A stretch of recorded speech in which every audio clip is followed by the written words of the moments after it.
Muito bem, estou aqui com algumas matérias relativas à manifestação em Cuba contra o governo opressor já há décadas. A gente precisa falar muito disso porque eu vejo um nível de hipocrisia abismal aqui no Brasil, de pessoas que condenam o governo Bolsonaro, tido como uma pseudo-ditadura ou como uma ditadura em potencial, mas que ao mesmo tempo defendem ditaduras em ato, certo? A mesma coisa que eles fizeram em 2018, quando condenavam o governo, antes desse governo efetivamente se expressar nos anos seguintes.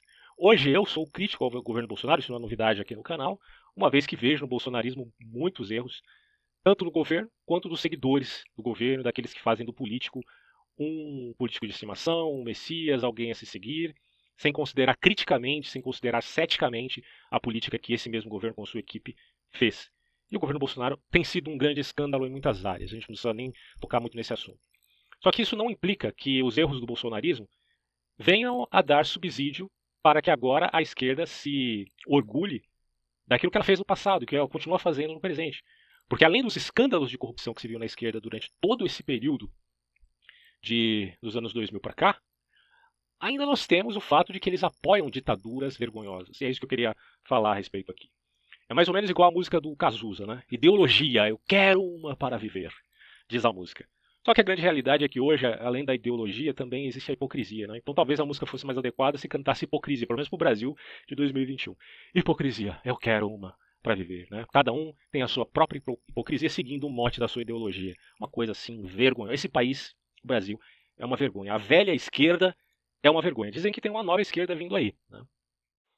Não sei como que ela vai ser no futuro, mas essa velha esquerda, na boa, não tem como suportar o nível de hipocrisia dessa gente. Eu não tenho mais paciência para isso, cara. Mas vamos lá, vamos falar do assunto. Aqui nós temos uma blogueira de Cuba que foi praticamente censurada ali por dar uma entrevista para a TV espanhola. Vamos ler aqui algumas partes. A polícia de Cuba interrompeu na terça-feira uma entrevista ao vivo da youtuber Gina Stars para um programa de televisão espanhol e apreendeu. Considero o governo, ela diz, responsável por qualquer coisa que possa me ocorrer, disse a jovem cubana, segundos antes de ser levada.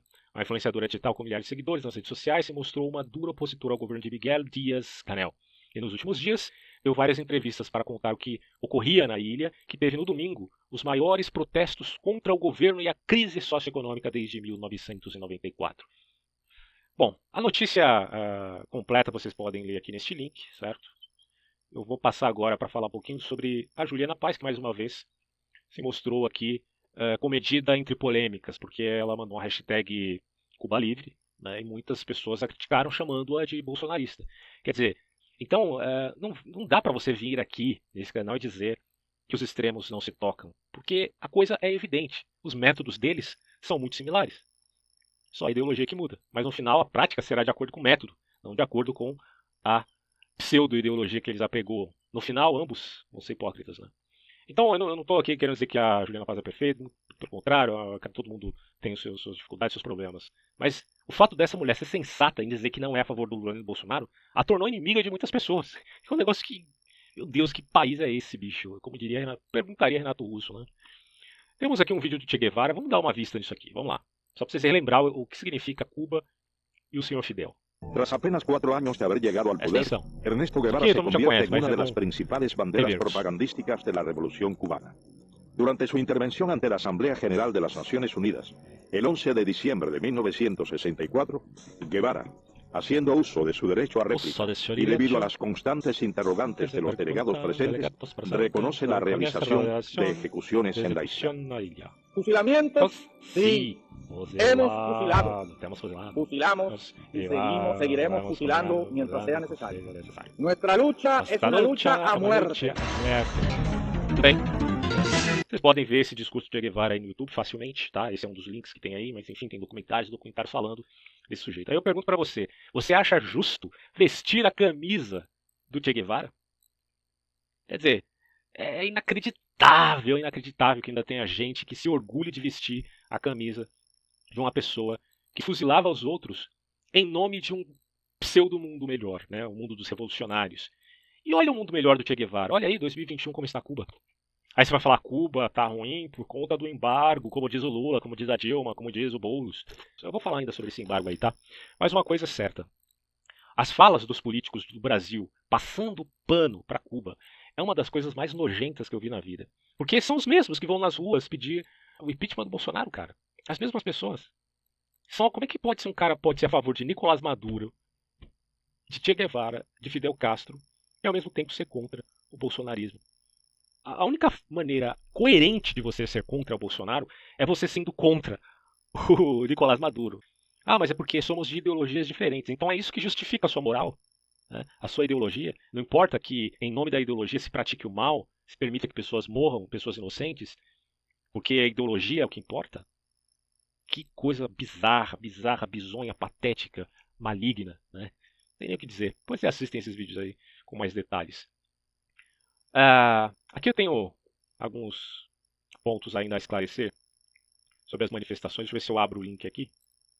Isso aqui é um link de um site de esquerda revolucionária, hein? Olha onde eu fui parar. Vamos ver se ele vai abrir aqui, porque a internet é a minha faca. Olha como começa aqui o título do site. Apoia um jornal vermelho, revolucionário independente. Eita, rapaz. Por que eu vou abrir esse site aqui? Para a gente ler essa notícia. Ó. Agora, manifestantes estão em frente ao consulado defendendo Cuba. Claro que isso aqui foi dia 12, né? Então você tem aqui a notícia.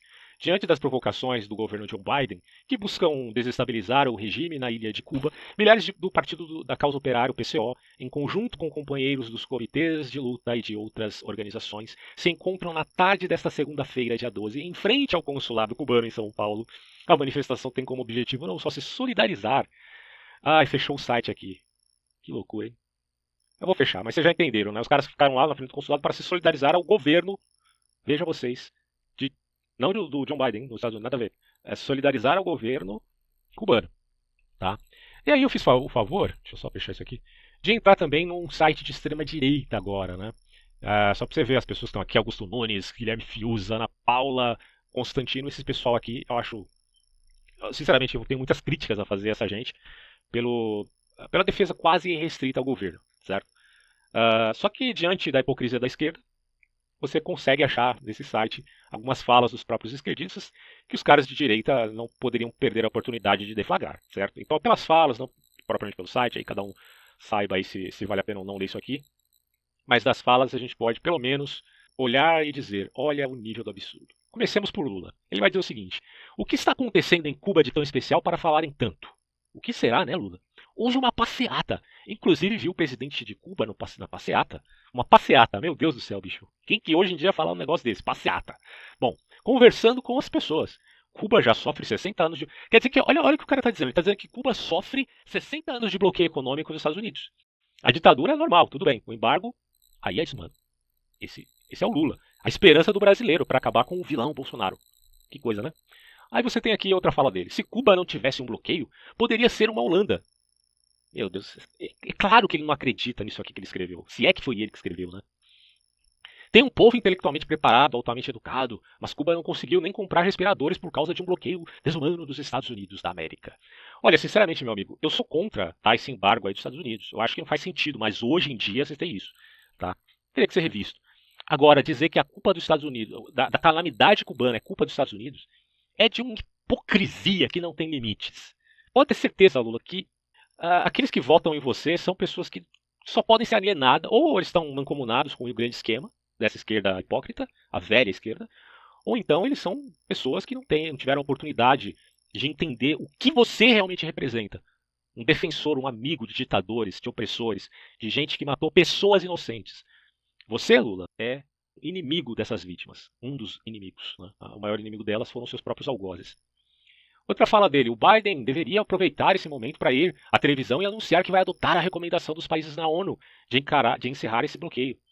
Que bicho hipócrita, cara. Sem palavras para descrever isso. E aí, na esteira de Lula, foi Dilma, que disse, os 60 anos de bloqueio econômico, de novo falasse, e financeiro de Cuba pelos Estados Unidos estão submetendo o povo cubano a enormes sacrifícios que se tornaram ainda mais acentuados desde o início da pandemia da Covid-19. Ela fala aí depois de novo, Cuba oferece a humanidade profissionais de saúde, bababá, bababá. E aí, ela faz um cálculo que, matematicamente falando, embora esteja usando, claro, de uma retórica aqui, é impossível. Ela diz, manifesto meu apoio ao povo cubano e ao presidente Miguel Díaz-Canel. Como se o povo cubano estivesse do lado do Miguel Díaz-Canel, que é o presidente. Ora, minhas bolas, o povo está fazendo manifestação contra o presidente. Como é que você pode ser a favor dos dois, criatura? Mas é claro que a Dilma é treinada no melhor método, o velho método de demagogia da esquerda. Depois a Gleice Hoffmann fala a mesma coisa, praticamente, que o Lula e a Dilma falaram. E aí tem, claro, o Guilherme Boulos, né? O Guilherme Boulos, o herói dos paulistas. Esta criatura que apoia Cuba de Fidel Castro, já falecido. E apoia também a Venezuela, de Hugo Chávez e Nicolás Maduro. Mas aí, hoje em dia, você tem até cristão apoiando Nicolás Maduro, né? Diga-se aí Ariovaldo Ramos. Então, fica difícil a gente olhar para isso e achar um absurdo, já que até mesmo aqueles que se dizem biblicistas, né, apoiam gente desse calibre. Mas vamos ver o que o Guilherme Boulos diz. Cuba teve 1.584 mortes por Covid em toda a pandemia. Menos do que qualquer bairro de São Paulo. Mesmo sob um bloqueio econômico perverso, está desenvolvendo sua própria vacina. E tem gente por aqui pedindo SOS para Cuba, blá blá blá, e fala mais coisas aí, mas a gente sabe que até agora não viu essa vacina. Tomara que venha, eu torço pelo povo cubano para que eles tenham sim uma vacina que seja eficaz. Mas partindo deste governo aí, que prende pessoas por darem entrevistas, porra, meu, pelo amor de Deus, os caras estão comendo carne de cachorro, quando na verdade o problema não é o embargo. Cuba pode fazer comércio com outros países, o embargo é só relativo aos Estados Unidos. Bom, e claro, você tem a Marina Silva, a mulher equilibrada, certo? Que vai dizer o seguinte: sobre os protestos em Cuba, não é possível ao mundo rico apenas se apavorar quando observa as cenas recentes que testemunhamos em Cuba e no Haiti nos últimos dias e continuar se revelando mais uma vez. Aí ela diz: quando orientamos nossas ações, né, com base em princípios e valores de defesa da democracia e dos direitos humanos, elas não podem ser relativizadas em função de alinhamentos políticos e ideológicos e tal. Não é mais fácil, Marina, você ir direto ao ponto de dizer: olha, para mim ser coerente, eu tenho que ser contra uma ditadura de esquerda e de direita. Quem não tem essa base mínima de entendimento dessas relações, porra, não pode dar opinião política, velho. Ficar com esse blá blá blá, com esse enchendo linguiça, né? Fala diretamente ao ponto. Eu sou contra a ditadura de esquerda e de direita. Acabou. Não sou a favor de nenhuma. É difícil para vocês fazerem isso. Para essa esquerda aqui, que precisa ficar se justificando, se explicando, fala direto ao ponto. Mas é claro, eles não falam porque eles apoiam, né? Vídeo Guilherme Boulos. Ele apoia esses caras. É patético, velho. Tem outras fases de outras pessoas aqui. Até o Nicolás Maduro e Evo Morales, né? Então fica aí para vocês pesquisarem a fala dos passadores de pano desta foto aqui. Se for podcast que você estiver vendo, você não vai estar avaliando as imagens, mas estão todas também no YouTube, tá? Está em podcast e está também no YouTube esse vídeo com as imagens. Agora vamos a 4 pontos relativos aí ao que podemos falar do embargo econômico que Cuba sofreu dos Estados Unidos. Esse é um ponto bem interessante para a gente tratar, porque é aqui que entra o elemento aí da falácia dessa esquerda hipócrita. Primeiro, a causa da miséria em Cuba é o comunismo, não tanto o embargo. Tem gente rindo da mulher aqui, da Juliana Paz, né? Porque ela fala de comunismo. Comunismo não existe mais. Sério? Tá. E qual é a causa de Cuba, da miséria cubana? É o capitalismo, por acaso? Vamos lá. Uma reportagem da BBC Brasil, lembrando que isso aqui é do Leandro Arnock, tá? Publicou no UOL. Engraçado, né? BBC Brasil, UOL, você só pode esperar isso aqui, né? Diz que o bloqueio econômico empobreceu o país e também ampliou o mercado negro e fez com que muitos cubanos tentassem escapar do país rumo aos Estados Unidos. Ou seja, tudo de ruim que há na ilha é culpa dos americanos, supostamente. Não é novidade que em qualquer país comunista a causa do desabastecimento do mercado negro é a falta de segurança, de propriedade e a proibição do lucro. Eles não têm propriedade no sentido de meios de produção e também isso acaba levando ao mercado negro, porque eles são proibidos de ter lucro. Isso fica evidente na criação de gado em Cuba, por exemplo, de Geraldo Narlock, como mostra a Duda Teixeira numa outra notícia que vocês podem ler depois. E é dito aqui: quem tem cabeças de gado na ilha é proibido de abater os animais, pois todas as vacas são usadas para aliviar o racionamento de leite. O governo controla a quantidade de gado que cada produtor possui. Quando um animal morre, é preciso chamar um funcionário do Estado para avaliar se foi abatido ou morreu de causa natural. O leite só pode ser vendido no mercado negro ou para o governo. O caminhão estatal passa de vez em quando para coletar a quantidade estabelecida por lei a cada produtor pelo preço definido pelo governo. Como não há regularidade na coleta, é comum o leite estragar antes do caminhão do governo passar. Até rimou, né? Que coisa. É fácil entender que, numa situação dessas, sem poder lucrar com o próprio trabalho, as pessoas têm menos incentivos para criar gado e há menos produtos no mercado e por oferta e procura. Eles custam mais caro. Resultado: 80% da comida consumida em Cuba vem de fora, a maior parte dos Estados Unidos. E isso é o irônico, né? Porque a maior parte da comida consumida em Cuba vem justamente dos Estados Unidos, que fez o embargo. E a carne, quando aparece em algum mercado oficial, sai pelo equivalente de R$150 o quilo. Ou seja, Para quem mora em Cuba, não dá. Mas para turista, vai lá passar as férias em Cuba. É verdade que o embargo não ajuda. Eu repito aqui, sou contra o embargo. Mas o que realmente empobreceu Cuba é a impossibilidade de lucrar produzindo o que as pessoas querem. É aquilo, né? Não permitem a livre iniciativa. Aquilo que é normal, não estou nem dizendo de um laissez-faire restrito, certo? Num liberalismo do tipo Adam Smith, mão invisível, mercado sozinho, é suficiente. Mas aqui a gente está falando de algo normal para todos os países. Cuba não tem isso, porque Cuba é uma porra de uma ditadura, simples assim. Segundo ponto, contra o bloqueio a favor do comércio. Quem atribuiu ao embargo tudo de ruim que acontece em Cuba está, sem querer, defendendo nada mais nada menos do que o livre comércio. Eu fiz um vídeo aqui falando sobre o trilema de Dani Rodrik. Neste trilema você tem de um lado Estado-nação, de outro lado políticas democráticas, que às vezes pode ser confundido, infelizmente, com demagogia, é o que mais tem no Brasil, dada a promiscuidade entre os três poderes. E em cima desse triângulo, desse trilema, você tem a globalização econômica. E o Dani Rodrik, que é um economista de Harvard, super conceituado, um dos 10 maiores do mundo, ele vai dizer o seguinte, olha, ou você admite que globalização é possível com o Estado-nação, desde que você abra mão daquilo que se chama políticas democráticas. Alguém dirá, mas a validade é política democrática. Outros dirão, mas é muita demagogia. Vamos voltar aqui à ideia de tornar o nosso país mais bem-sucedido, como aconteceu com os asiáticos, e permitir que ele enriqueça. E assim os pobres também receberão muitos recursos para sobreviver, certo? Mas enfim, dá para você abrir as fronteiras, mantendo o Estado-nação e permitindo a globalização econômica. Por outro lado, você ainda pode ser um cara mais desenvolvimentista e admitir, olha, eu quero o Estado-nação, quero a particularidade da identidade brasileira, permitindo que haja aqui políticas democráticas. Então vou trabalhar mediante intervenções do tipo keynesianas, dentro da métrica de um neodesenvolvimentismo. E esqueço a globalização econômica. Ou pelo menos a restringo de algum modo, certo?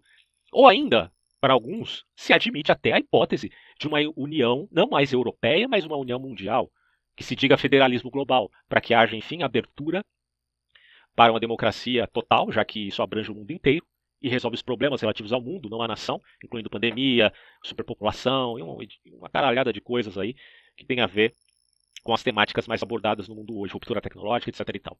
Só que isso às custas do Estado-nação. Abre-se mão do Estado-nação. Você está preparado para um mundo assim? Difícil, né? Bom, então está dado o trilema. Aqui, disse isso porque quem admite que o problema de Cuba é um embargo é necessariamente a favor do livre comércio. Certo? Mas aí é dito, se a falta de comércio internacional empobrece, logo o comércio com outros países enriquece. Essa frase enfurecia nada mais nada menos do que Che Guevara, o cara que a gente acabou de ver aqui, que fuzilava as pessoas que se mancomunassem com esse modus operandi capitalista. Mas aí os economistas concordam, mais livre comércio internacional, mais prosperidade, menos pobreza.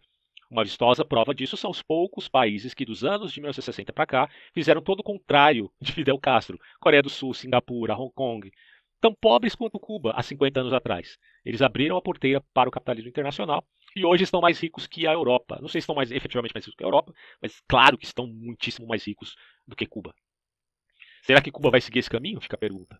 Só se houver ali manifestações. Uma revolução contra a revolução. Não precisa ser do tipo revolucionário, matar por conta da minha causa, mas um levante de resistência para reformar aquele país. Outro detalhe, eles queriam um embargo. Isso aqui é bem irônico, né? Fidel Castro e Che Guevara não só lutaram pelo bloqueio econômico, como o consideravam a principal razão da Revolução de 1959. Che Guevara repetiu diversas vezes que o objetivo era cortar todos os laços de Cuba com o capital internacional. Em Argel, em 1965, ele disse que os países socialistas que estabeleceram relações com os capitalistas são, de certo modo, cúmplices da exploração imperialista. Por isso, os países socialistas têm o dever moral de pôr fim às suas cumplicidade tácita com os países explorados do Ocidente. Che Guevara levou essa ideia a consequências desastrosas, mas o pensamento era comum na época. Nos anos 1960, quase todos os países do terceiro mundo, seduzidos pela ideia de que a dependência econômica é a raiz do problema, fecharam fronteiras ao comércio. E deu tudo errado, como não poderia deixar de ser. E o quarto ponto que ele coloca aqui é que o Brasil às vezes parece que é pior do que Cuba, né, em termos de restrição, porque Cuba se abre ao mercado, não dos Estados Unidos por conta do embargo. Aqui, por exemplo, antes de ler essa notícia aqui, notícia da época, tá carregando aí? Tá, essa daqui, ó. Eu vou ler essa aqui primeiro, que ainda fala a respeito da questão relativa ao embargo, acho bem interessante. Vamos lá. Aqui a internet está um pouco fraca, mas dá pra ver. Desse articulista aqui, Diogo Schalp. Em 2016, o governo dos Estados Unidos decidiu pela primeira vez na história se abster na tradicional votação que ocorre todos os anos na ONU contra o embargo americano a Cuba. Tá? Os Estados Unidos se abstendo de defender uma medida dos próprios Estados Unidos? Fica a pergunta. Bom, naquele ano quem ocupava a Casa Branca era nada mais nada menos do que Barack Obama. Longe de defender a política externa do Obama, que talvez por excesso de boas intenções cometeu erros mortais, como nas decisões equivocadas diante da Primavera Árabe, é preciso reconhecer que neste caso ele estava certo, segundo o articulista. Obama, no que foi possível, relaxou as imposições americanas a Cuba. O embargo em si, porém, só pode ser derrubado pelo Congresso dos Estados Unidos. E talvez fizesse sentido durante a Guerra Fria esse embargo, quando a ilha comunista era um centro de tensões, inclusive militares, como no caso da crise dos mísseis em 1962 com a União Soviética. Mas o que acontece é que com Donald Trump, mais recentemente, na presidência, a aproximação com Cuba retrocedeu ao ponto anterior. É o extremo de um lado e o extremo do outro. Agora, pela primeira vez, o Brasil votou contra a resolução da ONU que condena o embargo. Enfim, né? Questão do Jair Bolsonaro aqui, ó. Como forma de forçar a queda do regime, o embargo provou-se inútil. Porque a ideia era essa, certo? O regime continuou. É uma bosta que deu. E há muito tempo só funciona, isso é o que eu achei genial. Serviu de desculpa para a miséria em que o sistema socialista cubano aprisiona seu povo. É a brecha que esses caras precisavam para dizer, tá vendo? A culpa é dos Estados Unidos. E não do socialismo, que empobrece as pessoas. Trata-se de uma falácia que a esquerda brasileira adora repetir, certo? De que o problema de Cuba é o embargo. O embargo americano não é o culpado, o embargo americano seria o culpado e tal. Mas aí ele diz, este embargo não é o culpado pela pobreza cubana. A culpa é da centralização da economia, da impossibilidade de se criar riqueza no país sem controle do Estado. A economia cubana é avessa ao empreendedorismo, obviamente, como a gente acabou de ver, com o Narlock, o que é bastante óbvio quando não se tem qualquer tipo de liberdade nem economia, nem liberdade econômica, nem liberdade individual. Vejamos essa notícia quentíssima vinda de Cuba. Isso, olha só para vocês terem uma ideia, deixa eu só marcar aqui. Esse artigo é de 2019. Né? E olha a notícia maravilhosa para os cubanos. Pela primeira vez, os cubanos poderão trabalhar com pescadores. Isso em 2019. Pescadores independentes. Eles não apenas poderão fisgar seus peixes, como comercializá-los diretamente. Olha que coisa, né? Olha a revolução que os caras fizeram. E depois dizem que a culpa é do embargo. Ora, o embargo só impede Cuba de fazer negócios com os Estados Unidos. Se fosse uma economia produtiva de fato e eficiente, nada impediria que Cuba prosperasse vendendo produtos e serviços para o resto do mundo. Faz às vezes negociação com o Brasil. Ele fala aqui, ó. Cuba faz negócio com o Brasil, por exemplo. No ano passado, as trocas comerciais entre os dois países totalizaram 376 bilhões de dólares. A balança bilateral é amplamente favorável ao Brasil, cujas exportações para Cuba representam 342 milhões de dólares. Se tivesse mais a oferecer, Cuba poderia reduzir esse déficit. E aí você fica pensando, se o Lula voltasse a ser presidente do Brasil, quem que ganha com isso? O povo brasileiro? Não. O povo cubano? Não. Quem ganha é o governo cubano e quem ganha é o governo venezuelano. Eles ganham. O povo padece, tanto no Brasil quanto nos países dos respectivos ditadores, tiranos, fascínoras, certo? E vamos aqui para essa notícia agora, para a gente ver os números de Cuba referente às vítimas do governo, tá? Vocês podem ler depois inteiro, mas aqui esta é a parte que me interessa. No campo político, a resposta é inequívoca. O regime de Fidel Castro foi responsável por 5.775 execuções por fuzilamento, 1.231 assassinatos extrajudiciais, 984 mortes na prisão e 200 pessoas desaparecidas, de acordo com o relatório de novembro do Cuba Archive, projeto conduzido há 10 anos pelo pesquisador Armando Lago. Tá? Tem um livro chamado Livro Negro do Comunismo Cubano. Até nessa época não tinha tradução, não sei se tem agora, mas aí vocês podem dar uma pesquisada. O total de 8.190 mortos que se refere apenas a casos documentados, deve ter muito mais do que isso, incluindo criminosos comuns. Confere a ditadura cubana uma posição mais letal que a de Augusto Pinochet, do Chile, que era uma ditadura de direita. Essa aqui é de esquerda, acusado de patrocinar algo como 3 mil assassinatos. Pessoas morreram por conta dessa bosta que existe em Cuba, onde pessoas ainda sofrem, as que estão vivas. Até hoje a imprensa cubana sofre com a censura e não há nada que se pareça com um esboço de democracia no país, a não ser essas últimas manifestações agora de julho de 2021. E olha só, abre aspas para Fidel Castro. Se você chama de liberdade de imprensa o direito dos inimigos de Cuba de falar e escrever contra a Revolução Cubana, eu diria que não somos a favor dessa liberdade, disse Fidel Castro em entrevista a seu biógrafo Ignacio Ramonetti. Por isso mesmo, esta menina aqui foi conduzida, né, por coerção levada pela polícia cubana. Tá? Não sei se ela está presa, não sei o que aconteceu com ela, mas o fato é que ela foi censurada. E essa censura é o que a maioria da velha esquerda aqui no Brasil não fala absolutamente nada. Hipócritas. Vocês são todos um bando de hipócritas. Querem falar do governo Bolsonaro defendendo ditadores? É lamentável, meus amigos. Mas fica aí minha revolta diante dessa situação tão triste do povo cubano.